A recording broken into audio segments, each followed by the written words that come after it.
December 7th, 2018, the Massachusetts Export Center held its 9th annual Export Expo.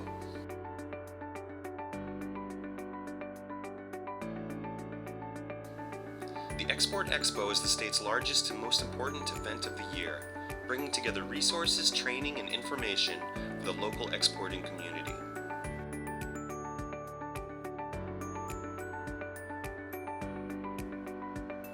The event includes an exhibit area featuring government, nonprofit, and private sector service providers serving the export community.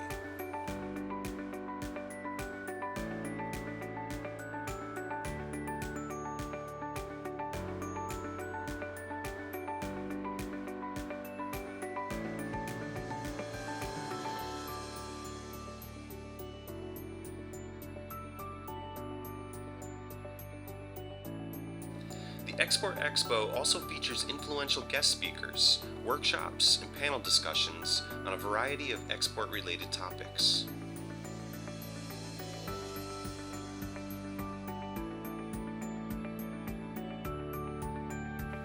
The 2018 Export Expo opened with Aaron Ennis, Senior Vice President of the U.S.-China Business Council, who provided an update on U.S.-China trade relations and guidance for businesses as they navigate the rapidly changing trade environment with China.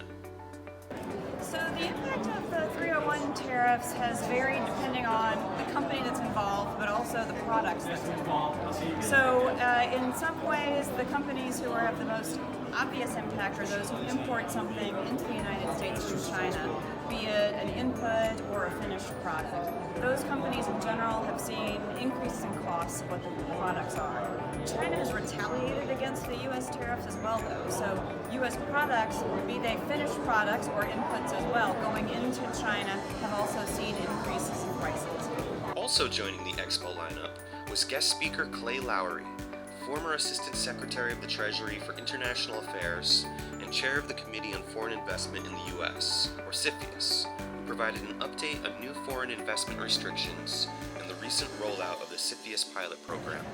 So the key developments are a few things. First, it expands the jurisdiction to capture commercial real estate and non-passive, non-controlling foreign investment into the national security space. A lot of that has to be defined in a rulemaking process. Second key development is something called the pilot project, which is about critical technology. And right now, there's a change that you have to file if you receive a foreign investment that is above passive investment, but below controlling investment into critical technology. Those two things are the key developments on CFIUS. The 2018 Export Expo featured many special guests, including keynote speaker Richard Ashew, Assistant Secretary of Commerce for Export Administration, who provided an update on U.S. export control policy, including the impact of the new Export Control Reform Act and enhanced export controls on emerging technologies. So the most prominent thing we're doing right now is implementing the concept around emerging technologies, and where we are exactly on that is seeking public comment.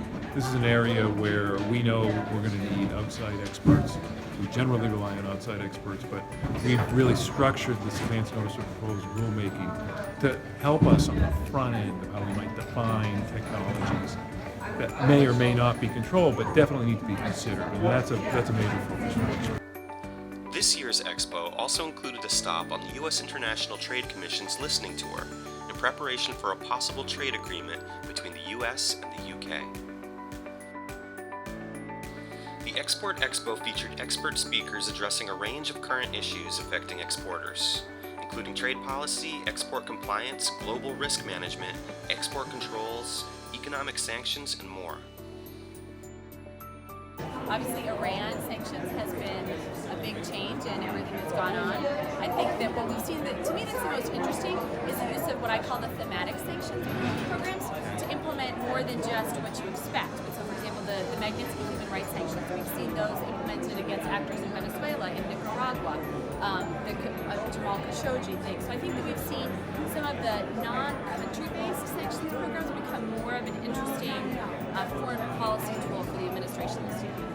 We're seeing so many questions on pharma and the pilot program rule, And I thought that was good too because that really ties in nicely into export controls. Right? CFIUS looks at so many different aspects of a transaction, not just export controls like government contracts, critical infrastructure, but now it really ties in through the pilot program rule into export controls, which is why we're here, right? The recent advance notice for proposed rulemaking, the ANPNR, which is addressing the emerging technologies as well as the next one which will come out addressing foundational technologies, are of concern because we have a fairly diverse business that a number of our businesses fall into that. So we have robotics, autonomous vehicles, AI, big data, semiconductors, integrated circuits, so all of those are impacting our business, and it's just the uncertainty. We don't know where this is going to go.